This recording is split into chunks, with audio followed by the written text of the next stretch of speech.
아멘. 우리 성경에 보면 언제든지 두 가지 흐름이 나오죠. 언약의 흐름과 비언약의 흐름. 언약 바깥에 있는 사람들의 흐름이죠. 언약 바깥에 있는 사람의 흐름은 결국은 창세기 3장의 그 근본 문제를 안고 살아가는 그 흐름 속에 있는 사람을 말합니다. 지난주에 말씀을 받았던 것처럼 인간의 근본은 하나님과 함께하고 하나님과 함께함으로 말미암아 행복하게 살아가는 것이 인간의 근본입니다. 다른 것으로 행복한 것이 아니라 하나님과 함께함으로 말미암아 행복하게 살아가는 존재가 인간이라는 거죠. 그게 근본입니다.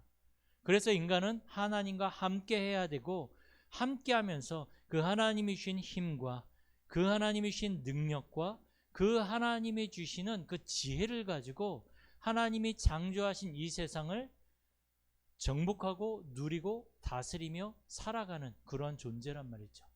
그래서 그 하나님이 함께하면서 주신 힘은 근원적인 힘이고 근원적인 능력이고 근원적인 지혜란 말이죠. 이것은 하나님께로부터 오는 것이고 이게 바로 인간의 근본입니다. 그런데 창세기 3장에 이 인간의 근본에 문제가 생기게 된 거죠. 어떠한 문제가 생겼습니까? 인간이 사단의 말을 듣고 뱀의 말을 듣고 하나님을 떠나게 되어진 거죠. 이걸 보고 우리는 근본 문제다 얘기를 합니다. 사실 이것만큼 심각한 문제가 없거든요. 근본의 문제가 생긴 거니까요. 그래서 인간은 이제 하나님을 떠나서 하나님이 주시는 근원적인 힘을 얻을 수도 없고 그 지혜와 그 능력을 우리가 얻을 수도 없고 사용할 수도 없고 이제 내 힘으로 살아가야 되는데, 문제는 뭐냐면 그 배후에 사단이라는 존재가 완벽하게 하나님을 떠난 모든 인간을 사로잡았다는 것입니다. 그래서 인간은 자기 힘으로 살아가는 것 같지만 사실은 사단에게 잡힌 상태고 마음과 생각이 눌린 상태고 육신은 운명 가운데 내 마음대로 할 수 없는 그런 삶을 살아갈 수밖에 없는 상태입니다. 그게 우리 인간에게 근본 문제를 가지고 있는 인간에게 찾아오는 문제들이거든요. 그래서 영적 문제, 정신 문제, 육신 문제, 삶의 문제, 우리가 그 문제만 바라보면 단순하게 그 문제로만 보이지만 사실 영적인 눈을 뜨고 보면 이 모든 문제의 시작은 바로 하나님을 떠난 데서 시작되어졌다는 사실이 보여지게 되어집니다. 그래서 하나님을 떠나 있는 모든 사람은 하나님과 상관없는 그 흐름 속에, 영적 문제의 흐름 속에, 근본 문제를 가지고 살아가는 그 흐름 속에 살아가고 있거든요. 절대로 빠져나올 수 없습니다. 사람들은 이게 눈에 보이지 않고 체험해 본 적이 없기 때문에 심각하게 생각하지 않거든요. 사실 이 땅의 가장 심각한 문제는 바로 이 하나님을 떠난 근본 문제고 이 문제로 말미암아 오는 많은 영적 문제입니다. 그래서 사람들은 실패할 수밖에 없는, 돈을 많이 벌어도요 한 방이거든요. 아무리 가족이 우애가 좋더라 하더라도요 이게요 거기에 사단이 틈타기 시작하면 그 가정도 깨져버립니다. 실패할 수밖에 없는, 사실은 그 흐름 속에 살아가는 인생인데 그것은요 돈으로도 어떤 성공으로도 절대로 그 흐름을 바꿀 수도 없고 그 문제를 해결할 수도 없습니다. 그 속에 살고 있는 사람은요 뭐라고 얘기한 줄 아십니까? 시편 14편 1절에 보면 어리석은 자는 그 마음에 이르기를 하나님이 없다도다. 하나님 없대요. 하나님이 보시기에는 그것만큼 어리석은 게 없는 거예요. 웃긴 거죠. 하나님 보시기에. 하나님 계신데 하나님이 없대요. 막 우리는 어떠한 조금 모자란 사람 보고서 아, 저 사람 참 어리석다, 어떤 저런 선택을 하지, 이렇게 얘기를 할 수 있습니다. 우리가 볼 때. 그런데 하나님 볼 때 그거보다 더 어리석은 게 하나님이 없다는 거거든요. 자신 있게 하나님이 없대요. 당당하게 하나님 없대요. 하나님 어디 있니요? 그것은 하나님 떠난 그 흐름 속에 있는 사람이 하는 말인데 하나님 보시기에 어리석은 그 인생이라는 거죠. 그래서 시편 1편에서 4절 6절에 보면 그 사람들 보고, 하나님을 보고 어리석다 하고 온 사람들 보고 악인이라고 얘기를 하고 있는데, 하나님이 볼 때 그 기준은요 우리가 의인, 악인 이렇게 구분을 할 때 우리가 생각하는 윤리적인 기준으로 보시면 안 됩니다. 이건 하나님의 기준이거든요. 하나님이 없다는 사람은 악인이에요. 하나님 떠나 있는 사람은 어쩔 수 없습니다. 죄인입니다. 그런데 그 죄인들은 바람에 나는 겨와 같도다. 굉장히 아주 대단한 사람 같아 보이죠? 성경에서는 간단하게 얘기합니다. 그거 대단한 거 아니야. 바람에 나는 겨와 같아. 하나님이 입김을 한번 불어버리면 다 날아가 버리는 것입니다. 그러면서 심판을 견디지 못한다. 그 사람들은. 그러면서 악인들의 길은 결국은 망한다라고 얘기를 합니다. 그게 바로 실패할 수밖에 없는 그 인생의 흐름 속에 있는 사람들의 모습입니다. 그래서 보십시오. 마태복음 7장 26절 27절에도 보면 사람들이 집을 짓는데 어디에다 짓습니까? 모래 위에다 짓는 거예요. 인생의 집을 모래 위에다 짓는 거죠. 그런데 어느 날 바람이 불고 창수가 나고 이거는 인생의 누구에게나 찾아옵니다. 뭐 예수 믿는 사람들에게는 뭐 비바람이 안 치고 창수가 없습니까? 아닙니다. 누구에게나 인생에 이 비바람이 찾아오고 창수가 나고 물이 난단 말이죠. 바람이 막 집에 부딪히기 시작하는데 모래 위에 지은 집은 어떻게 됩니까? 바람이 불어서 부딪히는데 그 무너짐이 심히 심하니라.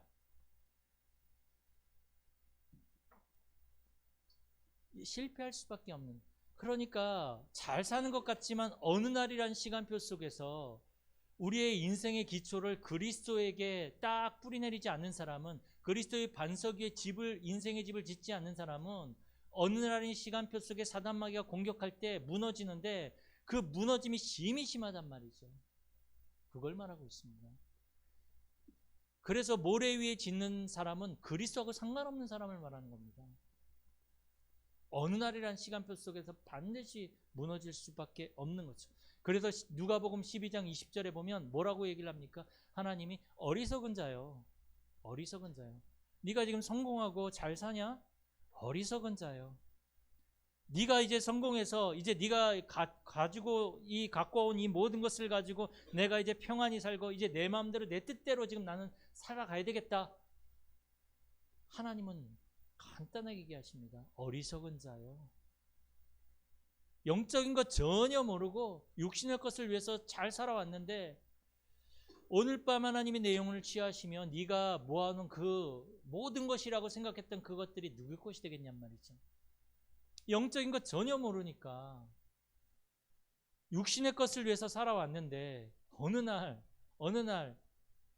그 모든 것이 이제 내 것이 아닌 순간이 오게 되어지는 거죠. 이게 실패할 수밖에 없는 인생의 흐름 속에 있는 사람입니다. 결국은 뭡니까? 하나님을 떠난 문제예요. 그리스도가 그 인생의 반석, 기초가 되지 않는 사람은 뭘 해도 결국은 이 흐름 속에 있기 때문에 실패할 수밖에 없다라는 것입니다. 그래서 하나님은 언제든지 이 흐름 속에 있는 사람들을 그 흐름을 바꾸길 원하셨어요. 거기에 있지 마라. 거기에 있지 마라. 창세기 3장 그 영적 문제 그 흐름 속에 있지 마라. 그래서 하나님 주신 방법이 뭡니까? 창세기 3장 15절 여자의 후손, 너희들이 앞으로 이 여자의 후손, 이 오실 메시아를 바라봐라. 너희들이 그 흐름 속에서 빠져나올 수 있다는 거죠. 히브리서 1장 1절에 보면 하나님이 선지자를 통해서 여러 시대에 여러 모양 여러 방법으로 하나님의 뜻을 알려주셨어요.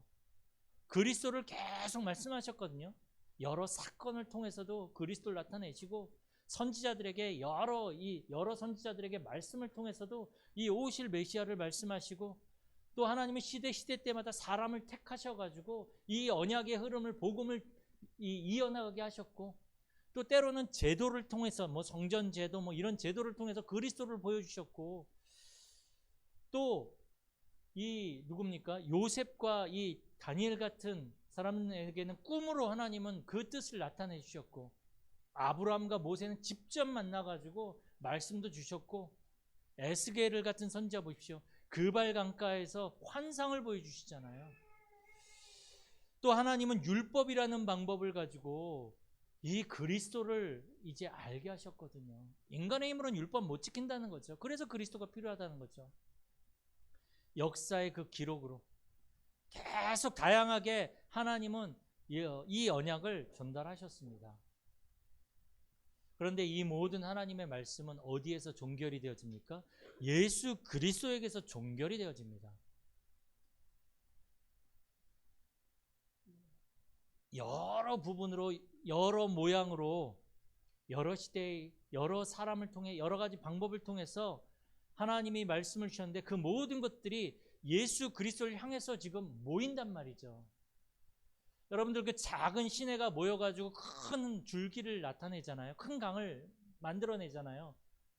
마찬가지로 구약에 하나님이 이 선지자들에게 또 많은 제도와 율법을 통해 많은 말씀을 주셨는데 그것이 결국은 예수 그리스도를 향해서 모이는 것입니다. 왜요? 실패할 수밖에 없는 그 흐름 속에서 빠져나오게 하기 위해서요. 우리에게 있는 이 창세기 3장의 이 영적 문제가 얼마나 심각하면 하나님이 직접 이 방법들을 주셨겠습니까? 그래서 이제 우리는 하나님이 주신 이 흐름을 바꿀 수 있는 방법인 여자의 우선 이 그리스도를 우리가 확실하게 붙잡아야 됩니다. 그게 기준입니다. 그리스도 말고는 답이 없습니다. 창세기 6장에 보면 하나님의 아들들이요, 이 언약의 흐름 속에 있던 하나님의 아들들마저도요, 세상의 흐름을 딱 보니까, 세상 문화를 보니까 너무 아름다워 보여서 사람의 딸들로 자기의 아내를 삼고 언약 놓치고 세상의 흐름 속으로 들어가 버린 거예요. 하나님의 그 자녀들조차도. 그때 하나님이 그 모든 흐름을 바꾸기 위해서 주신 방법이 뭐였습니까? 창세기 6장 14절에 방주였습니다. 방주 만들어서 그 모든 흐름을 바꾸는 거예요. 그 안에 들어오면 다 산다. 그 방주는 누굴 말씀합니까? 그리스도. 그 네피림의 흐름을 바꾸라는 거죠. 그것 말고는 방법이 없습니다. 아무리 뛰어난 사람이 가서 노아가 120년 동안 방주를 만들면서 얘기했는데도 안 들었잖아요. 방주 안에 들어와야 돼요. 방주 안에. 그것 말고는 답이 없습니다. 사람들이 바벨탑을 만들어서 우리가 하나님이 되자, 우리가 하나님의 자리에 올라가자. 하나님이 창세기 12장 1절 3절 보면 아브라함을 부르셔서 떠나라는 거죠. 그 방법뿐이 없는 것입니다. 이 시대에 하나님 없이 내가 하나님이 되어지고 정말로 이 뭡니까? 프리메이슨이라든지 뉴에이지라든지 이게 인간이 하나님이 될 수 있다는 사상들이거든요. 이 흐름을 바꿀 수 있는 건 뭐겠습니까? 내 힘으로, 내 능력으로 안 됩니다. 오직 그리스도 말고는 이 흐름을 바꿀 수 없습니다. 우리 가정의 가문의 이 영적인 문제를, 이 흐름을 바꿀 수 있는 유일한 방법은 그리스도밖에 없다라는 거죠. 그게 하나님이 주신 방법입니다. 노예의 흐름 속에 있는데 이스라엘 백성들이 그 노예의 흐름 속에서 빠져나올 수 있는 방법은 출애굽기 3장 18절 어린 양의 피였습니다. 그리스도. 그것 말고는 답이 없습니다. 이스라엘 백성들이 군사력이 좋아서 빠져나왔습니까? 아니면 특출난 전략가가 있어서 애굽에서 빠져나왔습니까? 출애굽기 3장 18절 여자의 후손, 이거 붙잡고 모든 흐름을 바꾼 것입니다. 포로 시대에도, 속국 시대에도 그리스도 붙잡고 모든 흐름을 바꾼 거죠. 그래서 로마서 5장 8절, 오늘 우리가 읽은 본문이죠. 우리가 아직 죄인 되었을 때 그리스도께서 우리를 위하여 죽으심으로 하나님께서 우리에 대한 자기의 사랑을 확증하셨느니라. 이게 모든 흐름을 바꾸는 시작이요, 기준입니다. 우리가 아직 죄인 되었을 때, 하나님을 알지 못하고 죄인 되어 있을 때 하나님께서 일하신 거예요. 그리스도께서 우리를 위해 죽으신 거예요. 내가 하나님을 알지도 못하는 상태에서 하나님이 모든 것들을 다 이루어 놓으셨죠. 이 그리스도를 믿는 순간에 모든 흐름이 바뀌어지게 되는 거죠. 그래서 골로새서 1장 13절에 보면 그가 우리를 흑암의 권세에서 건져내사 그의 사랑의 아들의 나라로 옮기셨으니, 옮겨버린 거죠. 그 아들 안에서 우리가 속량 곧 죄사함을 얻었느니라. 흐름이 바뀌어버린 것입니다. 히브리서 2장 14절 15절에도 보면 예수 그리스도께서 인간의 몸을 입고 이 땅에 오셔서 죽음을 통해서 십자가에서 죽으시고 부활하심을 알미암아 죽음의 세력을 잡은 자 마귀를 멸하시고 또 죽기를 무서워하여 한평생 매여 종노릇하는 모든 자들을 놓아주셨다라고 기록하고 있습니다. 그리스도께서 우리를 마귀의 그 소나기에서 저주와 지역 배경의 흐름 속에서 실패의 흐름 속에 있던 우리를 그 흐름 속에서 완전히 다른 흐름으로 하나님의 자녀의 축복을 누리는 그 흐름 속으로 하나님의 근본으로 이렇게 바꿔주신 것입니다. 그 그리스도께서 어디에서 이것을 완성하셨습니까? 십자가죠. 그래서 사실은요, 우리가 망대 얘기하잖아요. 영원한 망대는 그리스도의 십자가뿐이 없습니다. 자꾸 우리가 다른 거 붙잡으면 안 되죠. 그리스도의 십자가만 영원합니다. 그래서 사실은 우리가 강단에서라든지 어디서든지 계속 그리스도가 선포되어져야 될 이유가 그리스도가 영원한 망대요, 그리스도가 모든 것이요, 모든 흐름을 바꾸는 기준이기 때문입니다.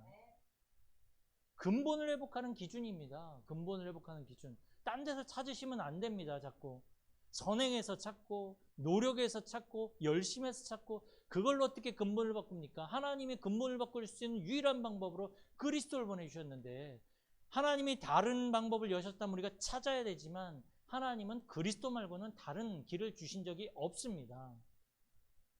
그래서 로마서 6장 6절에 보면 우리의 옛사람이 예수와 함께 십자가에 못 박힌 것은 죄의 몸이 죽어 다시는 우리가 죄에게 종노릇하려 하지 아니하려 함이라.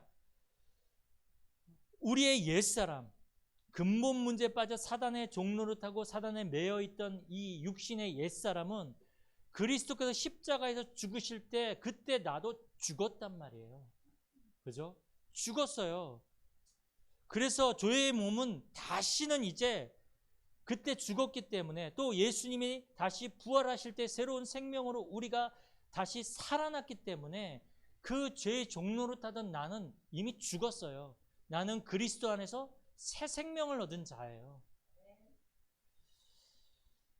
그게 바로 어디서 그렇게 됐습니까? 십자가가예요. 십자가. 그 십자가가 우리의 기준입니다. 우리 이제 고난주간, 부활주간이 다가오잖아요. 이게 사실은 어마어마한 정말로 일이 벌어진 날이거든요. 그래서 골로새서 1장 20절에도 보면 우리가 사실은 하나님과 우리가 원수되어져 있었어요. 왜 그렇습니까? 죄 때문에. 그런데 십자가의 피로 화평을 이루사 모든 것들이 하나님과 화목되기를 기뻐하셨다고 그랬습니다. 십자가의 피로. 히브리서 9장 12절에도 보면 구약에는 이 죄 문제를 해결하기 위해서 염소와 송아지 피를 드렸단 말이죠. 그들은 오신 그리스도를 바라본 게 아니라 언약으로 주신 오실 메시아를 그 피제사를 드리면서 바라본 거예요. 그 믿은 거예요. 피제사 드리면서 오실 그리스도를 믿은 거라니까요. 그래서 히브리서 9장 12절에도 보면 염소와 송아지 피로 아니하고 자기의 피로 영원한 속죄를 이루사. 영원한 속죄입니다. 또다시 이런 피해 제사가 필요 없고 그리스도가 영원한 속죄가 되셨고 단번에 성소에 들어가셨느니라. 십자가는 요한복음 19장 30절인 대로 다 끝내신 것입니다. 그리고 우리가 새롭게 시작된 것입니다. 그리스도의 십자가. 그 십자가가 저주의 상징이지만 그 십자가는 하나님의 영광이 나타나는 가장 축복된 상징입니다. 우리가 시작된 것이에요. 우리의 인생이. 우리가 다시 근본을 회복한 것이 바로 그리스도의 십자가입니다. 그 보혈의 피로 말미암아 우리가 죄사함을 얻고 저주와 재앙 가운데서 우리가 해방을 받는 것입니다. 그 그리스도의 십자가가 우리의 영원한 망대가 되어지는 거죠. 우리의 기준이 되어져야 됩니다. 사실은 제가 저의 기준이 되어지면 참 저는 흔들려야 돼요. 왜냐하면 저는 참 보면 이렇게 연약한 부분도 많고 또 불신앙도 많고 또 경험도 있기 때문에 또 나이가 들수록 이상하게요. 사람이요. 제가 옛날엔 그 말을 이해를 못했는데 굳어지는 것 같아요. 기준이. 그래서 그걸 잣대를 가지고 자꾸 이렇게 판단을 하게 되어지는 것 같아요. 제가 기준이라면 저는 날마다 이 기준이 흔들려야 됩니다. 그런데 절대로 흔들리지 아니하는 영원한 기준, 그리스도의 십자가, 그게 내 인생의, 내 삶의, 내 안의 기준입니다. 우리는 그러니까 절대로 우리는 망할 수가 없는 거예요. 기준이 안 없어지는 거니까. 그렇지 않겠습니까? 그 베드로가 그 물고기를 잡다가 이 배를 타고 있다가 폭풍 가운데 예수님이 폭풍 위를 걸어오시는 것을 이렇게 보게 되어지죠. 그때 베드로가 예수님께 얘기합니다. 예수님 나로 명하사 내가 예수님께 걸어가게 해달라고. 그래서 예수님이 오라 하시니까 베드로가 걸어가기 시작합니다. 그런데 딱 예수님 말대로 그 바다에 발을 딛고 걷는데 걷기 시작하는 거예요. 사실 이 베드로의 전공은 뭐냐면 이 갈릴리 바다에 대해서 너무나 잘 알고 있죠. 뱃사람이니까. 자기의 상식을 가지고는 이해할 수 없는 일이죠. 아니, 상식을 떠나서 이게 말이 안 되는 얘기죠. 어떻게 무리를 걷냔 말이죠. 베드로가 자기의 전공을 다 벗어버리니까 뭐만 보이냐? 예수님만 보인 것입니다. 그러니까 걸을 수 있는 거예요. 예수님만 보이면 사실은 우리의 한계와 우리의 능력을 넘어서는 일들이 벌어지기 시작합니다. 그런데 베드로가 갑자기 자기의 전공을 붙잡기 시작하죠. 갑자기 이 바람과 이 비가 오는 것들이 파도가 보이기 시작하는 거죠. 그러니 어떻게 됩니까? 상식의 세계로 돌아오기 시작합니다. 무서워지기 시작합니다. 그러니까 갑자기 빠져서 이제 물속에 이제 빠져들어가기 시작하는 거죠. 우리는 많은 일들이 있을 수 있고 많은 어려움들이 있을 수 있습니다. 때로는 상처도 있을 수 있고 때로는 나의 연약함 때문에 눈물을 흘릴 수도 있고 예수 그리스도의 십자가만 보여야 합니다. 그러면 나 자신을 넘어서는 하나님의 위로와 하나님이 주신 힘과 그 능력과 하나님의 계획이 보여지기 시작합니다. 그리스도의 십자가는 그런 것입니다. 그거 바라보셔야 됩니다. 그때부터 이제 우리는 새로운 시작을 할 수 있습니다. 새로운 시작. 정말로 이 십자가에서 나의 모든 문제를 끝내신 그 그리스도를 믿을 때에 우리는 하나님의 자녀로 새로운 시작이 되어지는 것입니다. 하나님 자녀의 축복을 이제는 이론이 아니라 사실적으로 우리는 확인하면서 누리면서 우리는 기다릴 수 있습니다. 그래서 갈라디아 3장 26절에 보면 너희가 다 믿음으로 말미암아, 어떠한 믿음입니까? 십자가에서 우리의 모든 문제를 끝내신 그리스도를 믿는 믿음으로 말미암아 너희가 하나님의 아들이 되었다라고 기록하고 있습니다. 믿음입니다. 믿음. 에베소서 2장 8절에 보면 너희가 그 은혜로 인하여 믿음으로 말미암아 구원을 받았다. 물론 하나님이 주시는 믿음이죠. 은혜가 먼저니까요. 하나님이 우리에게 예수 그리스도를 믿는 믿음을 주신 거예요. 그래서 우리는 새롭게 시작할 수가 있는 것입니다. 그래서 우리는 이제 이 믿음을 지키는 선한 싸움을 하셔야 됩니다. 사도 바울이 이 믿음의 선한 싸움에 대해서 얘기를 하고 있거든요. 디모데후서 4장 7절에 보면 사도 바울이 이런 고백을 합니다.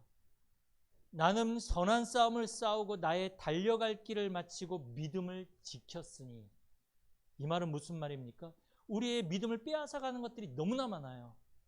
환경을 통해서 또 나 때문에 이 믿음이 빼앗길 때가 많거든요. 그런데 사도 바울은 뭐라고 고백을 합니까?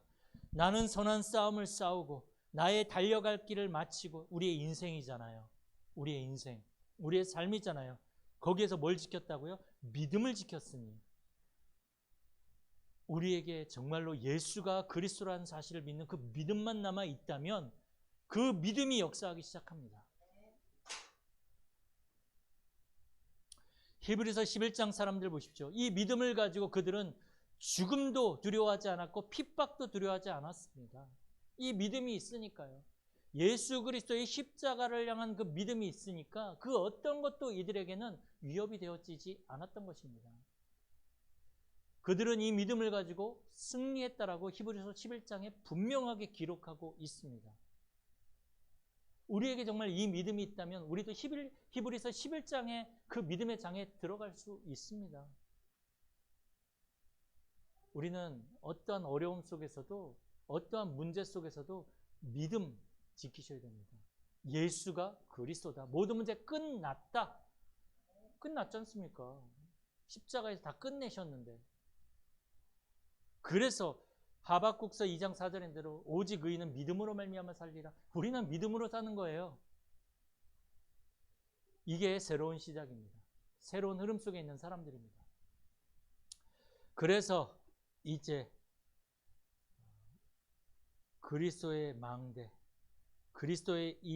그리스도가 나의 망대가 되어줘야 됩니다. 망대에 뭐라 그랬습니까? 나를 지키고 살리고 세우는 시스템. 그리스도가 나를 살리고 지키고 세우는 시스템이 되어줘야 됩니다. 그래야지만 삼저주가 무너집니다. 삼저주는요, 지금도 우리가 불신앙할 때 우리에게 영향을 줍니다. 삼저주가 뭡니까? 하나님 떠나서 자꾸만 하나님을 떠나게 만들어요. 불신앙하게 만드는 거죠. 자꾸 지옥 배경에 영향을 받게 만드는 거죠. 자꾸 사단에 속는 거죠. 이 삼저주가 무너지기 시작합니다. 그러면 뭡니까? 내 생각이 필요 없는 거죠. 내 주장 필요 없죠. 염려할 거 없죠. 그리스도가 나의 망대니까 내가 만약에 나를 지키고 나를 세우고 나를 살려야 되는 그러한 사람이라면 내 주장 필요합니다. 그렇잖아요. 내 생각 필요합니다. 염려해야 됩니다. 걱정해서 대책 세워야 됩니다. 인본주의 우리가 끝까지 써가지고 살아남아야 됩니다. 내가 만약에 내가 주인이라면. 그러나 그리스도가 나의 주인이고 나의 망대입니다. 그런 필요 없죠. 그래서 이제는 이 그리스도를 믿는 믿음의 망대를 세워서 우리를 속이고 우리를 무너뜨리고 믿음을 빼앗아가는 이 사단의 망대를 무너뜨려야 합니다. 그래서 우리가 이 믿음의 망대, 그리스도의 망대를 세우기 위해서 조금 집중의 시간표로 들어가는 거죠. 집중의 시간표로. 어떻게 집중합니까? 제일 첫 번째, 정확한 언약을 붙잡는 것이 시작입니다. 정확한 언약을 붙잡으셔야 됩니다. 그리고 기도로 제가 서론에서 말씀드렸던 것처럼 근원적인 능력, 그걸 회복해야 되고, 기도로 근원적인 응답을 누려야 되고, 기도로 근원적인 힘을 얻어야 합니다. 기도로. 이게 망대를 세우는 방법입니다. 그래서 기도 회복해야 되는 거죠. 그러면서 우리가 특별히 3집중, 아침, 낮, 밤. 아침에 일어나는 그 시간이 아침이죠. 저도 계속 말씀드리지만 계속 저는 3시, 4시, 5시 막 일어나서 계속 기도하고 말씀 듣고 언약 정리해서 이제 보내고 왜냐하면 기도 수업 이제 말씀만 들으면 이게 정리가 안 되어져요. 그래서 딱 정리하고 기도하고 하고 요거는 보내는 사람이 있습니다. 딱 보내고 아침에, 낮에는 모든 만남과 모든 그 사건과 일 속에서 기도로 바꾸는 거죠. 사실 이 부분은 저도 잘 안 돼요. 까먹어요. 이렇게 해야 된다는 건 아는데, 그런데 제가 이렇게 하려고 계속 노력하고 도전하는 거죠. 밤에는 또 우리가 하루의 모든 삶을 돌아보며 치유받고 답을 얻어야 되겠죠. 말씀 듣고 또 그 말씀 속에서 언약 붙잡고 그 상태로 우리가 자야 되는 거죠. 그러면 우리에게 오는 응답이 뭡니까? 문제 속에서 답을 얻게 되어지고, 갈등 속에서 갱신하게 되어지고, 위기 속에서 하나님의 기회를 보게 되어집니다. 그게 3응답이 아니겠습니까? 문제는 똑같이 오는데 우리가 불신자처럼 똑같이 그 문제 속에서, 갈등 속에서, 위기 속에서 고민하고 고통하고 무너진다면 다를 게 뭐가 있겠습니까? 우리는 진짜 이것을 문제를 응답으로 받아야 됩니다. 갈등, 위기를 응답으로 받아야 됩니다. 이걸 우리가 한번 확인해야 되지 않겠습니까? 언제까지 우리가 이것을 이론만 붙잡고 있어서는 안 될 것입니다. 확인해야 됩니다. 그래야 증인으로 서죠. 그러면 이제 사람들은 나에게 올 것입니다. 내가 플랫폼이 되는 거죠. 내 산업장이 플랫폼이 되는 거죠. 거기에 빛을 발하는 파수망대가 되는 거고요. 그래서 그들을 복음을 줘서 살리는 안테나까지, 이 3세팅의 응답을 우리가 누리게 되는 거죠. 그러면서 우리의 인생의 방향은 뭡니까? 인생의 방향. 우리의 인생의 방향은 237 나라 5천 종족입니다. 그곳에 세 가지 뜰을 세우는 것이 우리 인생의 방향이고, 사실 어떻게 보면 이게 정확한 언약입니다. 우리 인생의 정확한 언약이 이거죠. 내가 이 언약을 붙잡고 있다? 사실은 흐름이 바뀌어진 것입니다. 내가 예수님을 그리스도로 믿고 있다? 모든 영적인 흐름은, 영적인 판도는 바뀌어진 것입니다. 내가 현장을 볼 때 이미 이 복음을 가진 사람이 간 그 현장은 영적인 판도가 이미 바뀌어졌습니다. 그 예전에 그 의정부 이동에 그 무당촌 신방이라기보다는 뭐죠? 일주일에 한 번씩 이렇게 다니는 무당들이 있어요. 전보러 다니는 게 아니라 이제 만나러 간 거죠. 근데 이제 그 중에 그 선녀보살 옆에 구두방이 하나 있었거든요. 여기는 이제 일주일에 한 번 신방이에요. 여기는. 이 사람은 천주교인이에요. 천주교인인데 처음에 뭐 영접까지 했어요. 근데 복음을 계속 이제 얘기를 하니까 잘 안 들려 그래요. 근데 기도는 받으려 그래요. 왜냐하면 기도를 받으면 자기가 축복받을 것 같은 그건 있더라고요. 그러니까 가가지고 기도를 하는데 메시지를 안 드리면 기도로 메시지를 합니다. 그러니까 기도가 10분 갈 때가 있는 거죠. 근데 이 사람이 그런 고백을 해요. 천주교를 다니고 또 저희가 무당집 바로 옆이고 무당촌 안에 있으니까 저 사람들을 볼 때 영적인 세계가 있다는 것이 안 믿어지냐. 그냥 믿어지는 것 같아요. 그런 건 있는 것 같아요. 그런데 그 무당들도 어려운 사람들을 도와주는 거 아니냐. 그 사람들을 도와주고 그 사람들에게 힘이 되어주는 거 아니냐. 자기는 천주교 다니지만 무당을 믿거나 천주교를 가거나 교회를 다니거나 자기는 상관없대요. 그냥 마음의 위로를 얻고 그냥 힘이 되면 되는 거지. 뭐 어디 가든 무슨 상관이 있겠냐. 근데 가만히 가정의 얘기를 들어보니까 영적 문제 와가지고 굉장히 어려움을 당하고 있어요. 근데 복음을 얘기를 해도 복음을 안 들어요. 그냥 다 똑같은 거다 이렇게 얘기를 하는 거죠. 그러면 어떻게 되겠습니까? 그 사람의 그 인생의 흐름은 결국은 그 가문은 실패할 수밖에 없는 그 가문이에요. 그렇지 않습니까? 그러나 우리는 가진 것이 없고 부족하다 할지라도 십자가에서 모든 문제를 끝내신 그 그리스도가 나의 주인이여 나의 망대가 된다면 아무리 강팍한 현장, 아무리 무너진 현장, 어려운 현장이라도 영적인 판도가 바뀌어버립니다. 우린 그런 존재들이에요. 복음은 그런 것입니다. 정말로 이 복음을 통해서 망대를 세우시고 정말로 이 복음으로 끝내시고 현장에 내 인생의 모든 흐름을 완전히 바꾸시는, 그래서 정말로 집중 속으로 들어가는 우리 모든 성도님들이 되어지길 축복합니다.